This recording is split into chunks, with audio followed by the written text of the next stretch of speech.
Assalamu alaikum, family. You're tuned in to the Sajdah channel, and I am your host, Sajdah Wendy Muhammad. We're going to talk this morning about life, love, and business.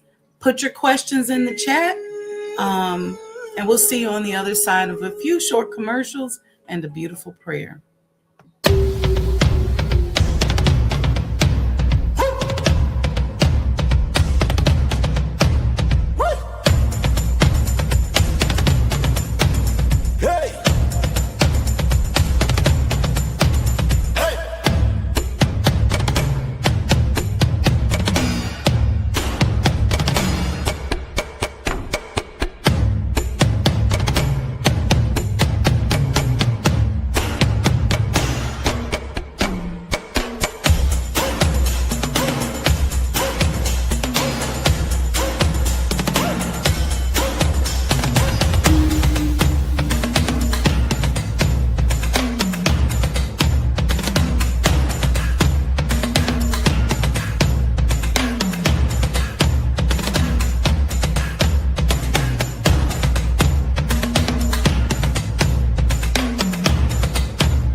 O Allah, guide me among those whom Thou hast guided aright, and preserve me among those whom Thou hast preserved, and befriend me among those whom Thou hast befriended. Bless me in whatsoever Thou dost grant me, and deliver me from the evil of what Thou hast judged. Surely Thou judgest, and none can judge against Thee, and he whom Thou befriendest is not disgraced. Blessed art Thou, O Lord, and exalted be Thee above what they set up besides Thee. I bear witness, nothing deserves to be served besides Thee, and I bear witness that Muhammad is Thy servant and apostle. Amen.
Assalamu alaikum, family. You're tuned into the Sajdah channel. I'm your host, Sajdah Wendy Muhammad. Hope everybody is doing well. Ramadan Mubarak. We are on, what is it, day 25? So we're rolling. Usually when we get to these last few days, I just stop counting. I just go, you know what? I'm just going to keep rolling. I try to get a little bit ahead in my reading so that I don't even have to really focus on it and just ride it on home. One of my favorite times during this period is the Night of Power. And so I'm looking forward to that as well. So yesterday we talked about perseverance, and I thought it was a timely message given the climate right now and where we are, and the challenges that many of us are having, and everything is so much mindset, is so spiritual, and it's so mental. It's all it's here. And one thing the devil does is that he sends people and situations to create a scenario that is an attempt to position him in a superior position over God. And so it gets us to worrying. We wonder if we're going to be blessed. We're wondering if he's going to take care of us. We forgetting that we just need one yes. We forget to love. We forget to share, because the devil's always busy, creating these scenarios. And so I wanted to talk about perseverance yesterday, simply because I think that, I know that it is that one underlying principle that when all else fails, you just keep going. Excuse me. You just keep going. Keep going. I don't care if you can't see what's next. I don't care if you can't tell if you're going to fall off the cliff or not. Spiritually speaking, keep going. You just need one yes. No great idea has been materialized without the author or the conduit of that idea persevering. If you want to change, you want to change systems, you want to be impactful to the world, you got to persevere. See, we see people that are great and see things that happen, and we think they didn't have to do nothing to get there. Like they just kind of dropped out of the sky and it's just there. But that's not the case. How much perseverance do you think Michael Jordan had to have? How much perseverance do you think that Michael Jackson had to have? How much perseverance do you think Beyonce has had to have? It's perseverance. So go back, check out yesterday's podcast, and we'll talk about that. We got election season coming up here in Chicago. So I was spending some time, studying the candidates, and I just went through looking at little interviews and how they answered questions. I encourage everybody to do that. Don't just go in and vote straight one ticket or the other. Vote for the candidate that speaks to your specific issues. That's just, my thought. I think sometimes the judges are a little harder, right? Because you don't often see interviews and stuff like that with them, but that's important as well. So, get out to vote. I don't know how a lot of people said they weren't reared on voting. I don't ever remember a time where my mom didn't vote. So voting has just kind of been something that I know to do, and so it's important, right? Um, I'm working on a big white paper that I want to give to our local officials here. So I'm excited about that, and I'll tell you all about it. I'm either going to make a video about it or present it as well here, but when we get there, you'll see. I wanted to talk a little bit today, and we're not going to be very long. I want to talk from my book.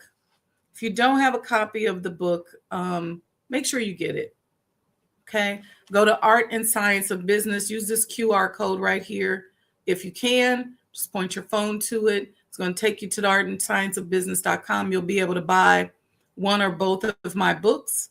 But I want to talk a little bit from the chapter on unity. And I start the unity chapter with this quote from Dr. Claude Anderson with Powernomics. And if you haven't read Powernomics, go and read Powernomics.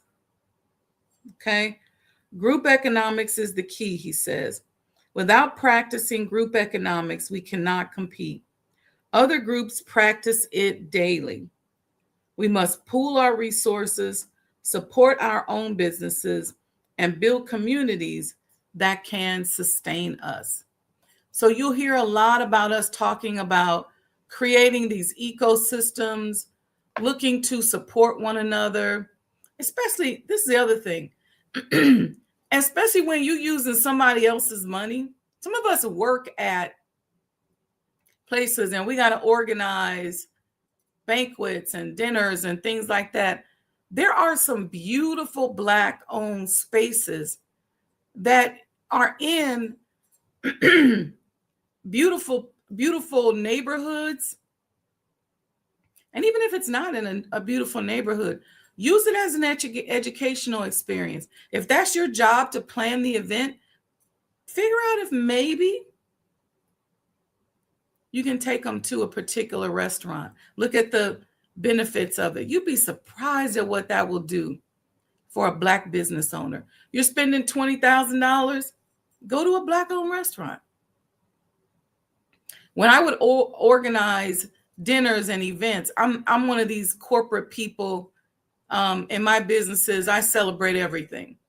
New product launches, new employees, I'm always celebrating. So we would order, whether it's food or whatever. And I try to do that from a Black-owned place. If I'm having an event now and I need to just serve tea, I got my Black-owned preferred tea company that I go to.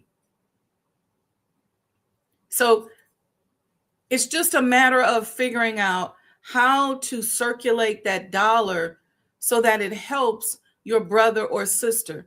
Some of us are so afraid of this concept, and it's because the world tries to make us think that if we love ourselves, we have to hate somebody else. And that's so far from the truth. So far from the truth. If you're in a relationship and you love your husband or you love your wife, that doesn't mean that you hate everybody else. This means you love this person. If you love yourself, it doesn't mean that you hate everybody else. So stop letting them put that jacket on you to the point where you can't support one another because you think that it's going to look like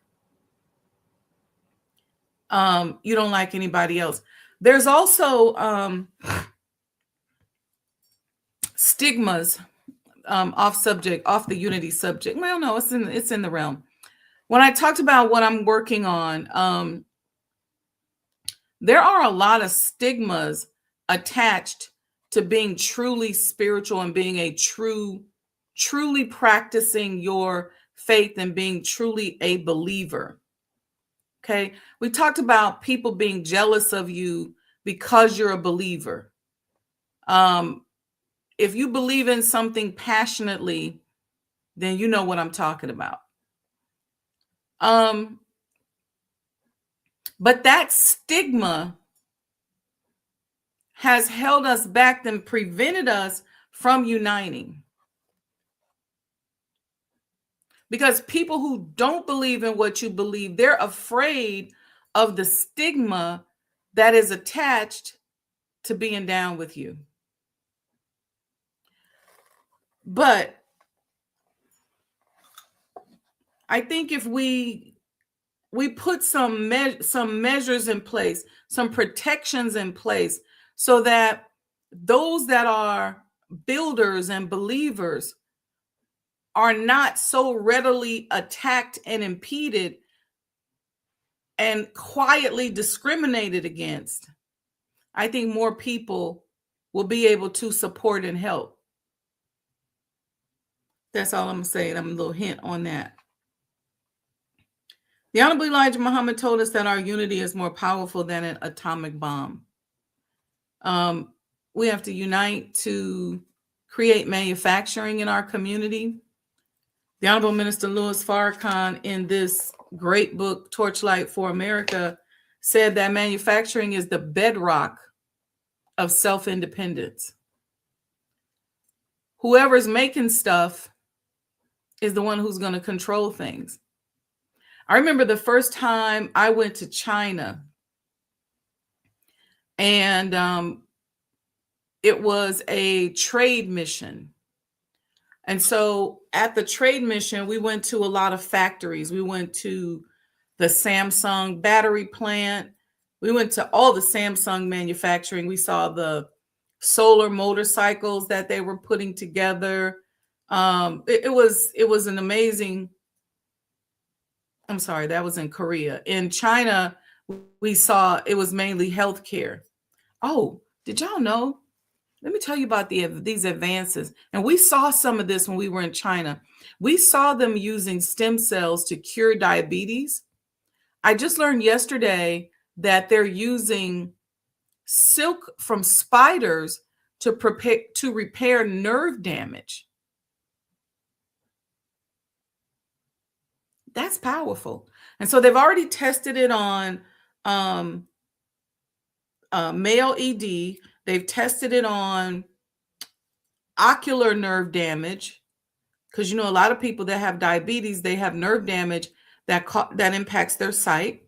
And they've tested it on spinal nerve damage, and it's been working. So look, don't limit your care to what your insurance will pay for. If you can go to China and get you some remedies, or even Korea does good too. But back to the trade mission.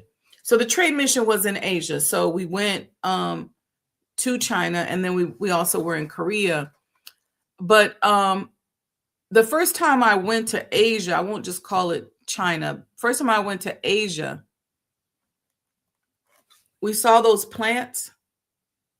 We saw where they make the batteries. We saw the advances that the Chinese were making in medicine.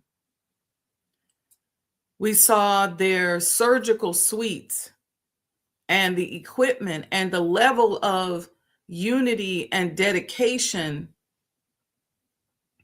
It was so impressive that it scared me a little bit.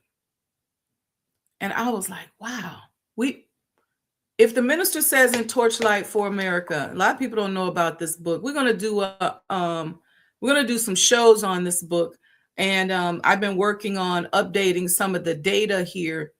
And we're going to go through this book. But he says that manufacturing is the bedrock of self-independence. And when I saw how much we don't manufacture here in the States, and how much is manufactured in Asia, Thailand, Korea, China, it was really a little bit scary, because I said, man, if they get mad at us, we don't have nothing. And they're so organized with their unity, even down to the housing and where the people live who work in these various factories. Now, I don't want to say anything negative, but I was more impressed with South Korea, I will say it that way, than I was with China. China felt a little some kind of way. It didn't feel free. South Korea had more of the feeling of freedom and prosperity and abundance and wealth. It had that feeling. I didn't feel that in China, although the manufacturing was impressive.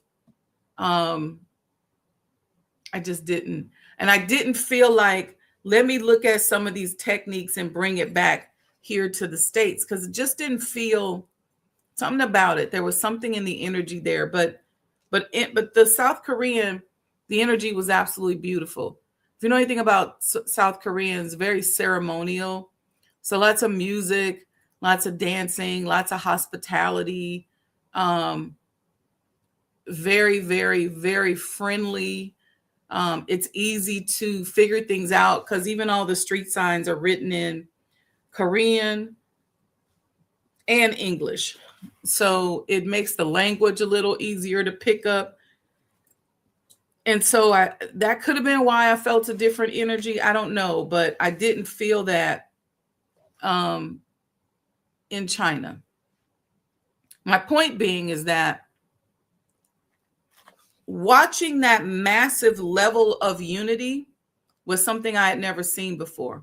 And I've been, throughout Africa. I'm still working on getting to all 54 countries, but I have been, to quite a few in Africa. I didn't see the unity that I saw in Asia. And then I saw the unity that superseded culture.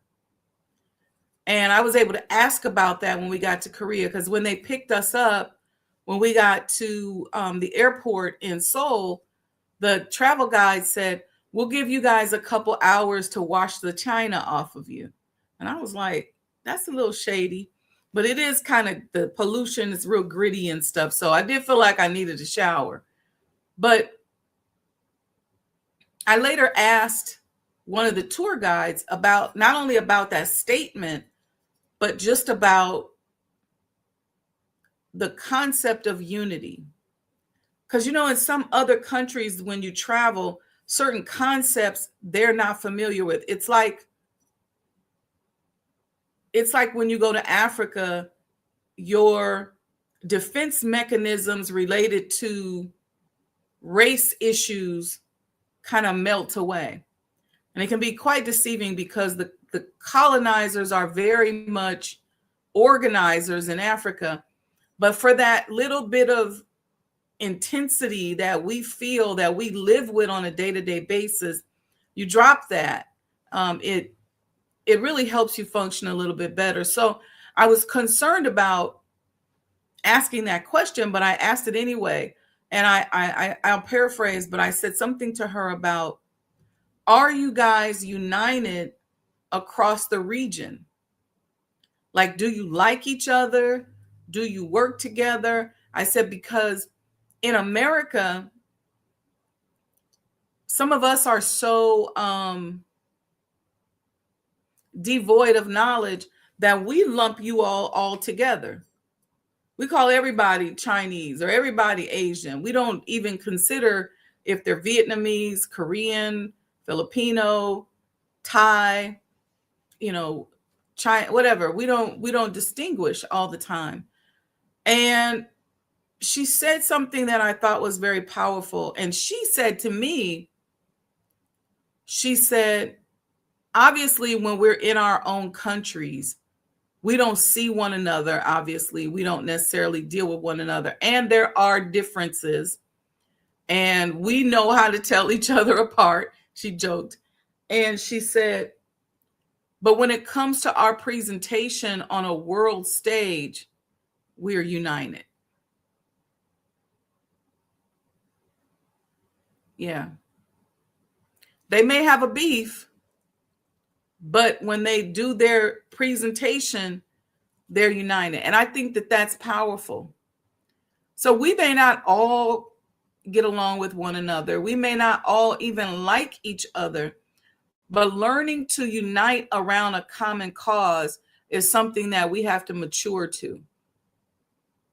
We really have to work on getting out of this colonial mindset where it's all about, I don't like her, or he don't like me, and we're competing to see who can get the most attention from the colonizer.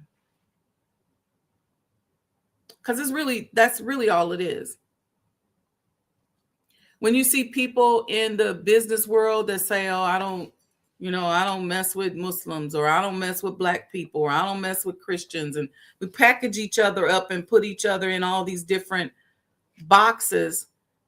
And a lot of times we have more in common with one another than what we think. That's a very American way, is the packaging, the tribalism that exists in America that is very silent. Very, very silently segregated, and silently and quietly practicing discrimination. And sometimes the racism is louder, but the discrimination is interesting. And so we as a people have to grow out of that mindset that has been taught to us. Because, we're always like looking at one another. Because, again, we treat God or Allah like he's a colonizer. Well, why would he bless her? What about me? If you think like that, you really got the wrong concept of God. You got the wrong concept of life. Why her, not me? Why him, not me? Where they get that car from, or how they get this, or why are they this and why are they that? That's a very colonized person's way of looking at things. And when you are in a spiritual or a religious setting and you act like that, you start making differences, then you're treating God or Allah like he's a colonizer. And that ain't how that works. We are all tapped and we're here. If we woke up this morning, we're all here because Allah decided not to take us last night. When we closed our eyes and went to sleep, he decided to allow us to open our eyes back up today. That ain't got nothing to do with me. That ain't got nothing to do with the next person over there. So just like he allowed you to wake up and didn't force us to reap our sins, reap the repercussions of our sins, continuing to practice grace and mercy and bestow that upon us, just like that is bestowed upon you. Very, very basic, very, very basic. If you woke up this morning and you was chosen to be amongst the living, then you're also chosen to walk in your purpose. All of us are an expression of creation. And so you don't have to compete for the attention of somebody else. We're all getting the same amount of attention. It's what do we do with the attention that comes to us? He woke us all up. So we all got that attention. So now what I do with my attention and what you do with your attention may be two different things. I may say, I'm going to get up. I'm going to be grateful. I'm going to practice a certain diet. I'm going to practice a certain exercise. I'm going to think a certain way. I'm going to try to be a certain way. That's how I'm going to express my gratitude for continuing to be here. I'm going to try to contribute. You may say, well, I'm going to get up and I'm about to hate on this person. I'm going to get up and I'm going to plot, plan, and scheme and be jealous. I'm getting up with my attention saying, who can I unite with? Who can I partner with? How can I pour some of what I've been blessed with into someone else? So it's all about what we do with that attention. So we have to kind of get out of this notion of, we can't unite. All right. Okay. So I was going with the Asian trade mission thing to this paragraph here. Businesses around the world are monetizing Black culture because we often do not own it, nor do we defend it collectively. The true wealth of our community lies not only in our creative output, but in our unity, the spiritual, economic, and cultural alignment that strengthens our position in the marketplace.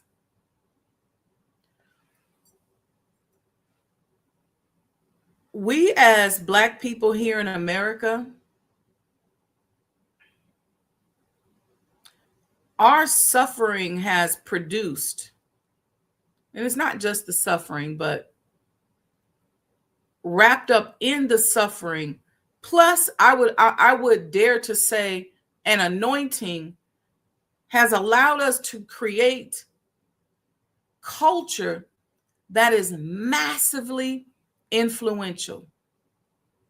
We are massively powerful. You all hear me talk about all the time how all I saw was hip hop culture all throughout Korea. They wearing DOJ jumpsuits because they trying to be like us so bad. People pock blocking and ticking and talking and singing, trying to be Whitney Houston and, Boys to Men, whatever they could be. Looking and staring at us like, let me see what I can get from them. But loving our culture so much, not us all the time, but our culture. I know people that have gone to Asia and made millions of dollars just teaching them how to dance, how to act like us. So there's power not in the culture separate from us, but there's power in us. See, because oftentimes I think when we hear or read that, like that paragraph that I just read from my book, we think of the culture having a life of its own separate from the creator of the culture. Massively influential. So just imagine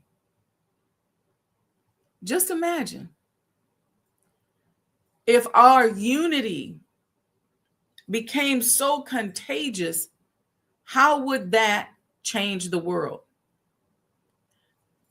If the way we was dancing and dressing in the 1970s and 80s is spread around the world and everybody's trying to be us and be like us and influence us, and we have massively impacted business and manufacturing with our inventions and our contributions, what would happen if we united? And don't think that the powers that be see that we would become a force to be reckoned with. And so I say we take a stab at that bite by bite by bite. It's like eating a cake. I use this in my examples in coaching. If you want to eat a piece of cake, you're not going to just put the whole piece of cake in your mouth. You're going to eat the piece of cake, bite by bite by bite. So creating these micro ecosystems, whether it's in our neighborhood. So if you think about doing business, do some business in your neighborhood so that more people will come to your neighborhood to open businesses and spend money. Okay? If you've got a church group or a mosque group, spend some money with the people that you worship with and start creating that ecosystem. So when I ask you guys, do you want to offer benefits to our Elijah Coin membership ecosystem? You should be saying yes, because it's a way in which we can see one another and we can unite around a common cause. unite around the teachings of the Honorable Elijah Muhammad through offering benefits to one another. See, let's lead with the benefits. Dear sister, dear brother, this is what I have to offer. Many of you have done business with me, if it's just coaching and advisory services, whatever it is, but I lead with giving to you. Whether it's on this podcast, whether you spend time with me, it's all about let me give first. There's benefits first. So that ecosystem is powerful. Look within your circle, the people you spend the most time with, see what you can do to put money in their pocket. Be unapologetic about that. Again, it does not mean that you don't like other people. It does not mean that you can't support other people.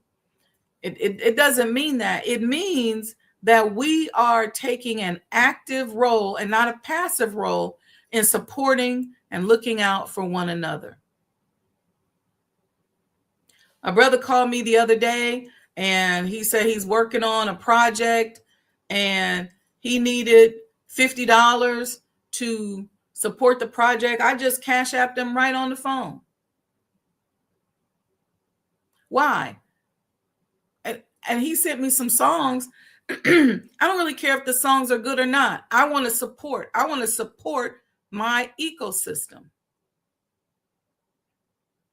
So we have to be really conscious about that. So I go on in the book. I'm going to read a couple more paragraphs. We'll read this page out before we go. Unity in nature and spirit. Unity is a social or economic principle and a divine law that governs the universe. In nature, we witness the brilliance of unity. Flocks of birds fly in perfect formation. Beehives operate as intricate systems of productivity and protection, and forests thrive through underground networks where trees share nutrients through their roots. You know, trees almost have like a world wide web underneath the ground where they're sharing nutrients with one another. Each organism fulfills its role in harmony with others, sustaining life and balance. Support, support, support. Don't make people beg you. Don't play with money. Don't play with them with their money. Think about how generous creation is.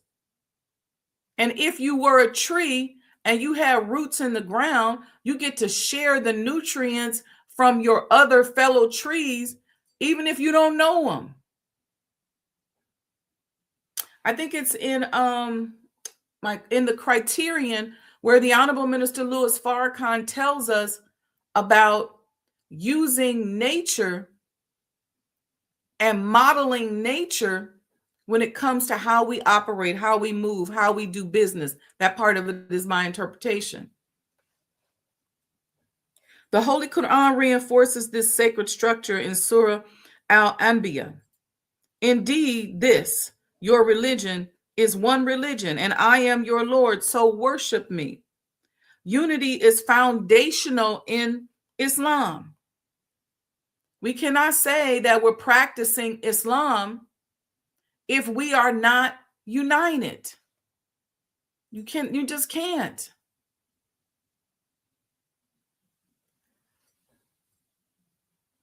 Let me say this also, because, and I used to talk about this a lot years ago. Part of it is because I recognize it partly because I am a student of world history. I've always been, even before historical preservation and before today.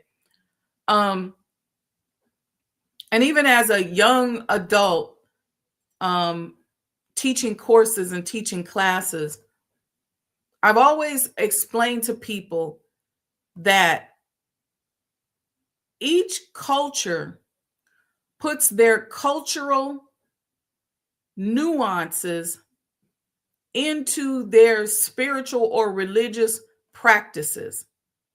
And we got to be big enough to recognize when certain things are their cultural way of doing things. See, we as a people are so insecure that we're always looking for something to make ourselves stand out in front of our brother or sister. So if we know something about how Islam is practiced in a particular country, we bring that into our circle and start reciting that and use that to make ourselves seem better or more advanced. The minister did a lecture years ago talking about where he says this in a lot of lectures, but I remember specifically there was one called The Balm in Gilead. See, when a messenger comes to a people, when a people receive a message, that message is a balm or a prescription for what is wrong with them. If the people are sick, they need a prescription. They need a word. They need a way of life that is going to help correct their condition. The Honorable Elijah Muhammad gave us a balm, a prescription that helps to heal and elevate us. In a lot of these other countries, the culture has been mixed with, or the customs and the culture has been mixed with their practice of religion. You know, I was in a country in northern, or a city in northern Nigeria. I don't even want to say it, but say the name. But do you know that in that culture, the Muslim women can't wear bras? And so you see them out in the street, because I was like, why these vendors got just big, you know, they carrying around like a stick with all these bras hanging from it. They said, oh, because a lot of the Muslim women are not allowed to wear bras. So if they go in the street and they can buy them a bra, they can wear it under their hijab until their husband gets home and they have to hide it. I said, well, what is the point of them not being able to wear a bra? Well, because it makes you look younger. It'll make you sit up perky. That's part of their culture. And I said, see, some of us will be over here looking at that, and we'll take that back to the States and say, well, Muslim women aren't allowed to wear bras. That's a cultural practice. That's not Islam. Why do I say that? Because we as a people who don't know ourselves are often quick to pick up cultural nuances from other cultures when Allah has already demonstrated to us our power and our ability to be cultural leaders. And so as we become more spiritual, we become more aware of what makes sense and what don't make sense. And the Honorable Elijah Muhammad has given us the guardrails for that. All right, 2 more paragraphs and then we'll be out of here. The Honorable Elijah Muhammad teaches that unity of Black people is more powerful than an atomic bomb. The Honorable Minister Louis Farrakhan echoed it with saying this: we must stop the petty divisions among us. Unity is the key to our salvation.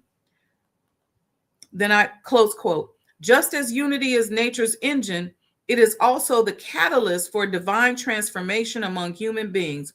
When we align spiritually and economically, we become unstoppable. I want to stop right there.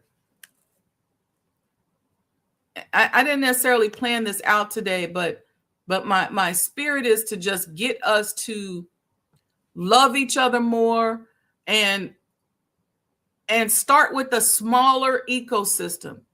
Because some of us are like, well, you know what? Some of this behavior I can't support. I can't see myself unifying with certain people. Don't worry about that right now. Start with your current ecosystem. Are you supporting? You saying you can't support them over there because they too ratchet, too love and hip hop-ish. But what are you supporting right here in the ecosystem that you're a part of? Are you supporting anybody? See, let's not be hypocritical about it. So build that circle of influence right where you are, right where you live, right where you practice. Build that circle of influence. And then we'll start saying, okay, my circle of influence is uniting with this circle of influence, because it's going to be stuff you're going to need. There's going to be things in another ecosystem that they have that we don't necessarily have, and vice versa. So there's some unity that's obviously going to have to happen. But if we just start small, start right where we are, we can increase the flow of the dollar in our community. Start right here. When I get opportunities, if it's money or a contract, I start thinking about, who do I know in my circle that I can help? Who do I know in my circle that can benefit? I'm not sitting around talking about people. I'm not sitting around trying to compete. I'm not sitting around trying to see how I can make myself better than them. I'm looking to consciously contribute. I love hooking people up. All right. Let's see. Let's keep going here. I just want to see who's in the chat before we go. I got the message here. If you want to give a love offering, just go to Cash App, Sajdah Enterprises. Again, we got to support one another. Brother Lamont's in the building. He says, Walaikum salam, Ramadan Kareem. Happy Saturday, everyone. Yes, yes, and yes. Regional Sky Girl, you from Houston? Are you in Houston, sis, or are you flying around the world somewhere? She says, ASAM, Ramadan Mubarak. She says, Assalamu alaikum, Ramadan Mubarak, and happy Savior's Day. Sister Amina Hanan is here. She gives us the greetings. I don't know where in the world she is, but we take the greetings from wherever in the world you're sending them, Sister Amina Hanan. Dress code, Sister Mildred, wa alaikum salam, Ramadan Mubarak. That's our custom seamstress. She's about to roll out some beautiful garments. Can't wait for y'all to see them. Echoing perseverance, Ramadan Kareem. Yes, yes, and yes. Let me go down here. Regional Sky Girl said, I remember always going inside of the voting booth with my mom and dad. I don't think I ever went inside the booth with my mom and dad, but I just remember, you know how sometimes they give you a sticker?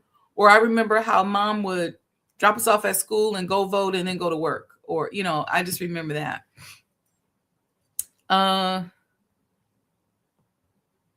She said, Injustice Watch is good for info on judges. Thank you for that. So she said you can go, Amina Hanan said you could go to Injustice Watch to get information on judges, because there'll be so many judges on your ballot. We talked earlier about voting and studying each candidate. You get to the judges, there's like not a lot of interviews. So Injustice Watch is a place where she said that we can go. Sister Lisa R. Muhammad said, Assalamu alaikum and Ramadan Mubarak. Wa alaikum salam and Ramadan Kareem. Gabrielle Malachi said, I lived in Korea for 1 year back in the 90s. Yes, Koreans and Chinese have beef. They do got a little beef. It actually was very cute, but the girl said, we'll give you all a couple of hours to wash the china off of you. I was like, oh, clutching my pearls like a little shade. Joel Ayan says, good morning, everybody. God bless. Hope everyone is doing well. Thank you very much. Regional Sky Girl said they all want our rhythm, but they don't want our blues. Ooh, yes, girl. Yes, yes, yes. How do children say? You ate with that one. Create an ecosystem. Start where you are. Stop looking at the ratchet people down the street or on TV and then saying and using that as an excuse as to why you don't want to trust nobody. Stop taking your trauma that's happened to you that you have not healed from and saying, well, I can't unite because I don't trust people. Yes, some of us are not developed the way we need to be developed. Something the minister taught me was you create these concentric circles. So you may have an inner circle, which is a really tight core group of people. Then you have other circles, and depending on who that person is and how they conduct themselves and their level of development, some people can't handle being in your inner circle. So they may have to go out 2 or 3 concentric circles. Some of them may be way out here where they're not in your intimate everyday movements. But you understand where to put people in your concentric circle, and you're not necessarily being a hater. And don't use your trauma that you have not healed from to discourage somebody else from unity. If you got a small circle of people and you like those people, then how unified are you with them? What are your thoughts about them? Are you talking negative? Are you thinking negatively about them? Are you judging them? Are you supporting them? Y'all know I try to support. I hate when the children be selling popcorn and candy bars and stuff. I say, oh, Lord. Because I know they're going to pull on me and I'm going to feel guilty if I say no. So I try to just get a little bit from everybody. Okay, Brother Lamont says, great idea. I think he's talking about the ecosystem. Brother Michael Muhammad says, Assalamu alaikum, beloved. Ramadan Mubarak. Same to you, dear Brother Michael. Sister Lisa says, praise be to Allah. Beautiful message, simple, practical instructions and guidance. Thank you. Support Black businesses on purpose. I'm reading 2 things at once. And then Lisa said, perfect. Regional Sky Girl says, maybe if we take even one thing that we do want purchase every day and support a Black-owned business with that one thing and then grow from there. Yeah, bring it all the way down. Because we got to heal through trauma and stuff too. I like that. Like that idea. Robert 11X said, Minor says, Assalamu alaikum and Ramadan Mubarak. This conversation is absolutely a benefit to us. Praise be to Allah. I don't know why I thought you was from Houston, Regional Sky Girl, but this is where Allah has me right now. Okay, that's where she is. Okay. Okay. You originally from New York. Okay. All right. Brother Arthur was so powerful this morning on the prayer line. I loved his message. And Alana Hanan says that she's in San Miguel. Ooh, let me get my Spanish together. San Miguel de Allende, Mexico, enjoying this weather. I bet you are. I bet you are. How do we offer services for the Elijah Coin ecosystem? Send an email to sajdahhouse@gmail.com. And I'll send you the information on how you can become part of the ecosystem. And this is something that